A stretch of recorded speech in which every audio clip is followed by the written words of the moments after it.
Dear students, I am going to tell you about the second scoring matrix, which is BLOSSOM. So, title of this lecture is Scoring Matrix Schemes in Bioinformatics, and name is BLOSSOM. This will contain discussion about BLOSSOM, algorithm used, BLOSSOM 62 matrix, BLOSSOM score, comparison between PAM and BLOSSOM, and significance of scoring matrices. Now, introduction to BLOSSOM. It is based on प्रोसाइट signatures. अब प्रोसाइट signatures क्या है?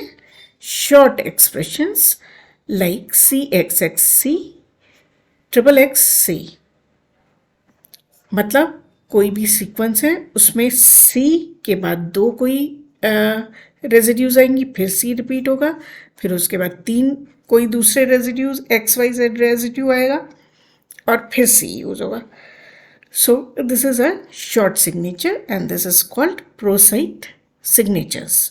ProSite इसलिए कहा गया कि ProSite database है, उसमें इस तरह के signatures को कलेक्ट किया जाता है. इस तरह के signatures को डिफरेंट प्रोटीन्स में एनालाइज करके उन signatures को रखा जाता है. डेटाबेस की बात अलग से करनी है. फिलहाल सिग्नेचर किसे कहते हैं वो आपके सामने है. अब ब्लॉसम का अप्रोच क्या है? Series of blocks amino acid substitution matrices are derived based on the direct observation for every possible amino acid substitution in multiple sequence alignments.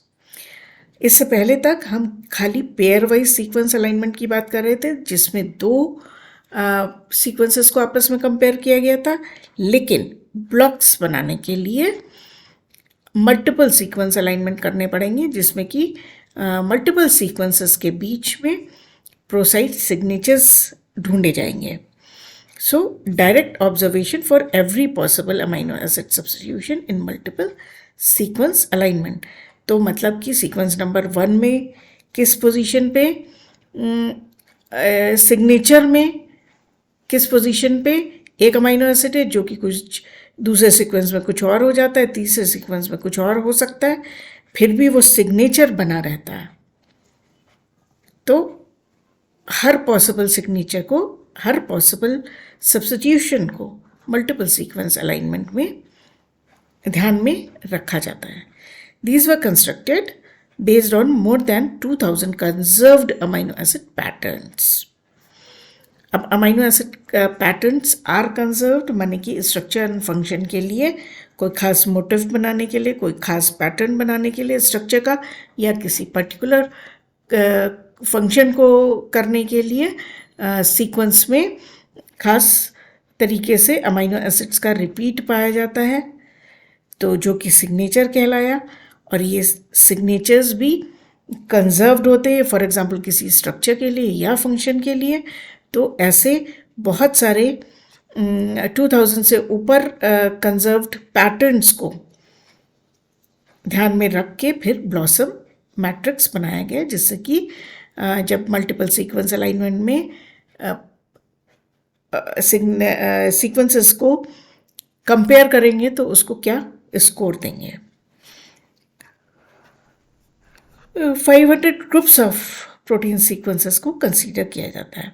Blocks, अब ब्लॉक्स क्या है? सिग्नेचर देख ली क्या है, ब्लॉक्स क्या है? Locally conserved regions, ungapped alignments of less than 60 amino acid residue. Blocks, पहली बात तो ब्लॉक्स किस में होंगे? डिफरेंट मल्टीपल सीक्वेंसेस के बीच में लोकली कंजर्व्ड रीजन्स और अनगैप्ड मैच्ड रीजन्स कहना चाहिए, अनगैप्ड अलाइनमेंट जिनका की नंबर 60 से कम हो. तो ऐसे एक ब्लॉक बन गया. 10 सीक्वेंसेस हैं, उनमें देखा कि कहाँ पे एक सी मैचिंग मिल रही है, अनगैप्ड होनी चाहिए वो मैचिंग, और 60 नंबर से कम रेजिड्यूज होने चाहिए, तो वो एक मिलके एक ब्लॉक बनाते हैं. These are blocks. Now, more constrained regions are likely to be related to structure and function. पहले मैंने आपको बताया कि कोई एक पर्टिकुलर पैटर्न है, वो स्ट्रक्चर या फंक्शन से रिलेटेड हो सकता है. ज़्यादा पॉसिबिलिटी है. भले ही वो प्रोटीन्स आपस में डिस्टेंटली रिलेटिव हो, उनका आपस में कोई संबंध नहीं हो, किसी भी तरीके का इवोल्यूशनरी रिलेशनशिप नहीं भी है, फिर भी उनमें जो स्ट्रक्चर कॉमन है या सिग्नेचर कॉमन है, उसकी वजह से ये तो कॉमन स्ट्रक्चर बनाते हैं या कोई कॉमन फंक्शन करते हैं. और ऐसी चीज़ को ब्लॉक्स में ढूंढा जाता है. Blocks contain sequence at all different evolutionary distances. Near relatives में मिलेंगे और डिस्टेंट रिलेटिव्स में भी मिलेंगे. And these may be highly biased. For example, many identical sequences. Identical sequences मिल सकते हैं. The frequencies of amino acid substitutions of residues in these blocks are calculated to produce a numerical table or block substitution matrix. It deals with bias and distance. ठीक है, bias भी है, distance भी है, उससे वो डील करता है और बहुत सारे अमाइनो एसिड्स सीक्वेंसेस में अमाइनो एसिड्स के ऐसे ब्लॉक्स ढूंढता है जो कोई किसी खास सिग्नेचर को रिप्रेजेंट कर रहे हों. एल्गोरिथम. अब ये एक्चुअल मेथड कैसे प्रोसीड करता है? Cluster all sequences with less than X% identities. अब यहाँ पे ऐसे सीक्वेंसेस को एक साथ कंपेयर करना है जिनमें एक पर्टिकुलर मान लिया जाता है कि इससे भी कम आइडेंटिटी है, उनको एक साथ क्लस्टर कर लिया जाता है. Clustered sequences count as one sequence. उन सारों को एक सीक्वेंस माना जाता है. If X is 100%, it simply removes identical sequences. अगर 100% आइडेंटिटीज हैं तो आइडेंटिकल सीक्वेंसेस को हटा दिया जाता है. If X is less than 100%, it reduces the weight on closely related sequences. कम है 100% से तो क्लोजली रिलेटेड सीक्वेंसेस को जो स्कोर दिया जाता है उनका वेटेज कम होता है. Calculate substitution frequencies and log odd matrixes. Substitution की फ्रीक्वेंसी कितनी बार किसी एक पोजीशन पे कितनी बार अमाइनो एसिड में चेंज आया है विद इवोल्यूशन, एंड फिर उसका लॉग ऑड मैट्रिक्स बनाया जाता है, जैसा कि पैम मैट्रिक्स में हम लॉग ऑड मैट्रिक्स बनाने का नियम पढ़ चुके हैं. This gives a block X table. The BLOSUM matrices are actual percentage identity values of sequences selected for construction of matrices. Actual percentage identity value होती है जो जिनसे कि मैट्रिक्स बनाया गया है. In the reversing order of PAM numbering system, the lower the blossom number, the more divergent sequences they represent. PAM से उल्टा है. PAM में नंबर बढ़ने के साथ डाइवर्जेंट सीक्वेंसेस बढ़ते हैं और जब आइडेंटिकल सीक्वेंसेस हैं तो पैम को जो नंबर दिए जाते हैं वो घटते हैं, कम होते हैं, और वो कम वाले जो हैं आइडेंटिकल सीक्वेंसेस के लिए होते हैं या क्लोजली रिलेटेड सीक्वेंसेस के लिए होते हैं, जबकि इसमें उल्टा है. इसमें हायर नंबर क्लोजनेस दिखा रहा है सीक्वेंसेस में और लोअर नंबर डिस्टेंस दिखा रहा है उनके आपस के रिलेशनशिप में. For example, blossom 62 sequences greater than 62 identical are clustered, and in blossom 80 sequences greater than 80% identical are clustered. इस तरह से ब्लॉसम मैट्रिक्स बनती है. ये दिस इज ब्लॉसम 62 मैट्रिक्स और ये 20 अमाइनो एसिड्स इस डायरेक्शन में, 20 अमाइनो एसिड्स इन डायरेक्शन में. अगर अलानीन वैलीन में कन्वर्ट होता है तो 0 नंबर दिया, टायरोसिन में हुआ तो -2 दिया एंड सो ऑन। इस तरीके से ये मैट्रिक्स बनी हुई है, जो कि उसका 62 नंबर इसलिए है क्योंकि कितने परसेंट उन सीक्वेंसेस में आइडेंटिटी है, उसके बेसिस पे ये नंबर दिए जा रहे हैं। The Blossom score. Blossom score for a particular residue pair is derived from log ratio of observed residue substitution frequency versus the expected probability of a particular residue. ये calculate करने का एक ढंग है। Log odds is taken to the base of 2 instead of 10 as in PAM matrix. The resulting value is rounded to nearest integer and entered into the substitution matrix. ये बाकायदा calculate करके सब कुछ निकाला जा रहा है। Positive score corresponds to substitution that occur more frequently than expected among evolutionary conserved replacements, and reverse is true for negative scores. There are many differences between both matrices. Main difference is that except for PAM1, other PAM matrices are derived from an evolutionary model. किसी model पे, पेरेस्नोमी के model पे PAM matrix बनाई गई है। अब यहाँ पे ब्लॉसम में क्या है? Matrixes consist of entirely direct observations. जो एक्चुअल सीक्वेंसेस है उनको जब देखा जाए और उनके बेसिस पे मैट्रिक्सेस बनाई जाए तो वो ब्लॉसम मैट्रिक्स कहलाएगी, और किसी इवोल्यूशनरी मॉडल के बेसिस पे बनाया जाए तो वो PAM मैट्रिक्स है। Blossom matrix may have less evolutionary meaning than the PAM matrices. Thus, PAM matrices are used for making phylogenetic tree.